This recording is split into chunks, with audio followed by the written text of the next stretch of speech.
Avant de plonger dans cette histoire incroyable, pensez à vous abonner à la chaîne et à activer la cloche. Ici, chaque récit a quelque chose à dire, et vous ne voudrez pas en manquer un seul. Le soleil de Washington DC venait tout juste de percer à travers les vitres du FBI Headquarter, illuminant les trottoirs et les façades des bâtiments voisins. Marcus Reynolds, agent du FBI depuis plus de 15 ans, marchait d'un pas sûr vers son véhicule. Il venait de terminer un rapport confidentiel sur une affaire délicate de fraude internationale et n'avait qu'une envie, rentrer chez lui, profiter de la soirée avec sa famille. Le parking, normalement calme à cette heure matinale, semblait étrangement silencieux. Les oiseaux chantaient timidement, comme pour prévenir d'une tempête imminente. Alors que Marcus ouvrait la portière de sa voiture, une voix tranchante le fit sursauter. « Hé! Arrête-toi là !» Il leva les yeux et vit Darren Cole, un officier de police local connu pour ses préjugés raciaux, s'avancer avec un sourire arrogant. Marcus sentit immédiatement un frisson d'inquiétude. Il avait déjà entendu parler des méthodes douteuses de Cole, mais jamais il n'aurait imaginé être ciblé personnellement. « Donne-moi ton portefeuille », ordonna Cole, ses yeux brillant d'un mélange de mépris et de colère injustifiée. Marcus s'arrêta net. « Excusez-moi ? Vous vous trompez de personne. » Mais Cole ne l'écoutait pas. Il s'avança d'un pas menaçant, attrapa le bras de Marcus et força son corps contre le capot de sa voiture. Les passants détournaient le regard, certains trop intimidés, d'autres choqués. Le cœur de Marcus battait la chamade, mais il garda son calme, conscient que toute erreur pourrait aggraver la situation. « Je vous ai demandé votre portefeuille », répéta Cole, plus fort cette fois, la haine dans sa voix parfaitement audible. Marcus, malgré l'humiliation, refusa de se soumettre complètement. Cole, enragé par ce refus, fouilla violemment les poches de Marcus et lui arracha son portefeuille, le faisant tomber sur le sol avec un claquement sec. La pièce d'identité, les cartes de crédit et quelques photos personnelles s'éparpillèrent autour d'eux. Marcus sentit son sang bouillir, mais il resta silencieux, se promettant que justice serait faite. Derrière la scène, la sergente Elena Martinez observait, tapie dans l'ombre d'un pilier. Ses yeux étaient fixés sur Cole, et son poing se serra. Elle connaissait sa réputation et savait que cette fois, il allait trop loin. La scène se déroulait exactement comme elle le craignait, et elle savait qu'elle devait intervenir avant que la situation ne dégénère davantage. Alors que Cole riait, convaincu de son impunité, Marcus récupéra son sang-froid et nota chaque détail de cette humiliation. Ce vol n'était pas seulement un acte de violence, c'était un symbole du racisme profondément enraciné qui gangrenait certaines institutions. Mais Marcus savait une chose, cet affront ne resterait pas impuni. Et au loin, Elena Martinez fit un signe discret à son collègue pour appeler l'inspection interne. La tempête venait de commencer. Le sifflement du vent dans le parking semblait amplifier chaque bruit, chaque pas. Marcus Reynolds, le portefeuille retrouvé à moitié par terre, reprenait son souffle. Darren Cole, toujours arrogant, se tenait debout, les bras croisés, comme s'il avait accompli une mission héroïque. Soudain, une voix glaciale résonna derrière lui. « Darren, tu fais quoi exactement ?» Cole se retourna brusquement. Elena Martinez, sergente respectée et connue pour son impartialité, avançait d'un pas déterminé. Ses yeux ne laissaient aucune place au doute, elle avait vu tout le spectacle. « Sergente, ce n'est rien, juste un contrôle, de routine », bredouilla Cole, essayant de garder son sang-froid. « Ne me mens pas, Cole », répliqua Elena, sa voix ferme et autoritaire. « Tu viens de voler un agent fédéral et de l'humilier publiquement. Tu sais que c'est illégal, n'est-ce pas ?» Cole déglutit. L'arrogance qui le caractérisait s'effritait légèrement. « Je voulais juste... » balbutia-t-il, incapable de terminer sa phrase. Marcus, se redressant, prit la parole calmement mais avec une intensité froide. « Sergente Martinez a raison. Vous avez abusé de votre pouvoir, et c'est exactement pour ça que des hommes comme vous font perdre confiance à la police. » Elena s'approcha, posant une main ferme sur l'épaule de Marcus pour le rassurer. « Je vais m'occuper de ça. Restez calme et laissez la justice suivre son cours. » Cole, humilié mais toujours sur la défensive, se mit à protester. « Vous ne pouvez pas m'arrêter. C'est mon droit. » Elena ne sia pas, oh que si. Vos actes ont été enregistrés et je vais m'assurer que tout remonte jusqu'au département d'inspection interne. Vous allez devoir répondre de vos actes. Un silence pesant tomba sur le parking. Les passants s'étaient arrêtés pour observer. Certains murmuraient entre eux, d'autres prenaient discrètement des photos. Cole regardait autour de lui, réalisant pour la première fois que sa réputation de policier raciste et violent venait de se retourner contre lui. Marcus récupéra lentement son portefeuille, vérifiant que rien n'avait été perdu de manière irréversible. Sa respiration se calma, mais il ressentait toujours cette colère sourde. Il savait que ce vol et cette humiliation n'étaient que le début.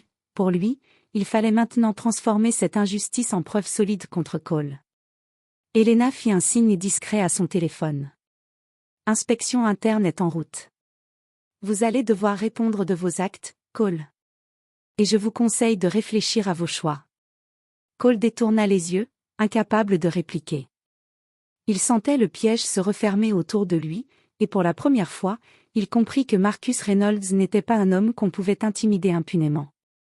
Les jours qui suivirent l'incident furent un mélange de tension et de planification. Marcus Reynolds savait que la colère ne suffisait pas, il devait agir avec stratégie pour s'assurer que Cole ne puisse pas échapper à la justice. Installé dans son appartement, Marcus passa des heures à relire les rapports de Cole et à analyser ses habitudes au sein du département de police. Il avait compris une chose, Cole se croyait intouchable, mais sa confiance excessive était sa faiblesse. Chaque action a une trace, chaque mensonge a un témoin, murmura Marcus pour lui-même. Il suffit juste de rassembler toutes les pièces du puzzle. Il décida alors de suivre discrètement Cole. Avec l'aide de quelques collègues du FBI de confiance, Marcus installa des caméras autour des zones où Cole avait l'habitude de se vanter de ses exploits, des intimidations envers les civils, des contrôles abusifs et parfois même des vols mineurs. Quelques jours plus tard, les preuves commencèrent à s'accumuler. Marcus avait réussi à enregistrer plusieurs incidents où Cole abusait de son pouvoir, harcèlement de commerçants locaux, humiliation de jeunes citoyens et comportements racistes flagrants. Pendant ce temps, Elena Martinez restait son soutien silencieux mais constant. Chaque soir, elle lui envoyait des messages pour l'encourager et lui fournir des informations sur Cole qu'elle avait pu obtenir de ses collègues. Cole commence à sentir qu'il est surveillé, lui écrivit-elle un soir. Il est paranoïaque. S'il continue comme ça, il se trahira lui-même. Marcus sourit en lisant ces mots. Il savait que la patience serait sa plus grande alliée. La riposte ne serait pas brutale, mais méthodique. Chaque preuve collectée rapprochait Cole un peu plus de la chute qu'il méritait. Une semaine plus tard, Marcus avait compilé un dossier complet, vidéos, témoignages et preuves matérielles. Il était prêt. La prochaine étape serait l'exposition publique, mais pour l'instant, il continua à observer Cole, notant ses réactions et ses failles. Marcus avait transformé son humiliation initiale en une arme redoutable, la vérité.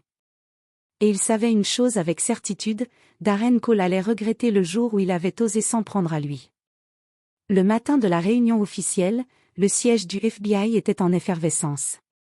Marcus Reynolds, calme mais déterminé, entra dans la salle avec son dossier complet sous le bras. Elena Martinez était déjà présente, assise au premier rang, ses yeux fixés sur la porte par laquelle Cole devait entrer. Darren Cole arriva avec son air habituel de supériorité, ignorant totalement la tempête qui l'attendait. Il s'avança, salua d'un signe de tête les responsables présents, puis s'installa, pensant que tout se déroulerait comme d'habitude. Le directeur du FBI, un homme imposant nommé Richard Holloway, ouvrit la réunion. Nous sommes ici pour examiner une plainte très sérieuse concernant un officier de police local et son comportement envers un agent fédéral. Marcus prit alors la parole. Sa voix était calme, posée, mais chaque mot résonnait dans la salle. Mesdames et messieurs, ce que vous allez voir est la preuve d'abus de pouvoir et de racisme systématique. Cet officier, Darren Cole, a humilié et volé un agent du FBI, et ce n'est qu'un exemple parmi d'autres. Il présenta alors les vidéos, les témoignages et les preuves matérielles. Les images montraient Cole en train de harceler des civils innocents, de les intimider et de voler des effets personnels, exactement comme il l'avait fait avec Marcus. Un murmure parcourut la salle. Certains membres du département de police local regardaient Cole avec stupéfaction, d'autres détournaient les yeux, honteux d'avoir toléré de tels comportements. Cole, pâle et tremblant, tenta de se justifier. Ce n'est pas ce que ça semble être. Balbutia-t-il. Le directeur Holloway leva la main pour interrompre Cole. Silence. Les preuves parlent d'elles-mêmes. Vous avez abusé de votre position et violé la loi. Vous serez inculpé pour vol et intimidation. Votre carrière est terminée. Elena Martinez posa une main rassurante sur l'épaule de Marcus. Justice est faite, murmura-t-elle. Cole quitta la salle sous le regard froid et accusateur de tous les présents. Pour la première fois, il réalisa l'ampleur de sa chute. Tous ses mensonges et son arrogance ne pouvaient plus le sauver. Marcus, récupérant son portefeuille et ses papiers, sentit un poids immense se lever de ses épaules. Mais au-delà de la satisfaction personnelle, il savait que le message envoyé était bien plus important. Aucun racisme, aucune injustice ne pouvait rester impunie lorsqu'on avait le courage et la détermination de lutter pour la vérité. Quelques semaines après l'exposition de Darren Cole, le calme semblait être revenu au siège du FBI. Mais Marcus Reynolds savait que la vraie justice ne se mesurait pas seulement à la sanction des coupables, elle se mesurait aussi à l'impact que ses actions avaient sur les autres. Un matin, Marcus reçut un appel d'Elena Martinez. Marcus, Cole a été officiellement inculpé. Ses victimes ont été contactées, et certaines ont reçu des excuses officielles de la part du département de police local. Tout est en ordre. Marcus sourit légèrement, sentant un mélange de soulagement et de satisfaction. Merci, Elena. Je savais que je pouvais compter sur vous. Elena répondit avec un petit sourire, vous avez fait plus que prouver votre innocence. Vous avez montré que l'intégrité et la persévérance peuvent triompher de la haine. Dans les jours qui suivirent, Cole fut suspendu de manière permanente, et son nom devint synonyme d'abus de pouvoir et de racisme institutionnel. Les autres officiers qui avaient été témoins de ces actes comprirent que le silence et la complaisance pouvaient avoir des conséquences lourdes. Marcus, lui, reprit sa vie quotidienne. Mais il ne put oublier cette humiliation initiale, qui avait failli le briser. Il comprit que sa patience, sa méthode et son calme avaient été ses meilleures armes. Un soir, alors qu'il quittait le bureau du FBI, Marcus leva les yeux vers le ciel de Washington DC. Les lumières de la ville scintillaient comme pour célébrer une victoire silencieuse. La justice finit toujours par rattraper ceux qui abusent de leur pouvoir, murmura-t-il. Elena, marchant à ses côtés, posa sa main sur son épaule. Et n'oublions jamais que nous avons tous le pouvoir de changer les choses, un acte à la fois. Ce jour-là, Marcus réalisa que la vraie revanche n'était pas dans l'humiliation publique ou la colère, mais dans la vérité révélée, dans la dignité préservée, et dans le message laissé à ceux qui, un jour, pourraient penser que le racisme et la corruption sont invincibles. Cole, quant à lui, sombra dans l'oubli professionnel et la honte publique, et pour Marcus et Elena, la justice avait trouvé son chemin, discrète mais implacable.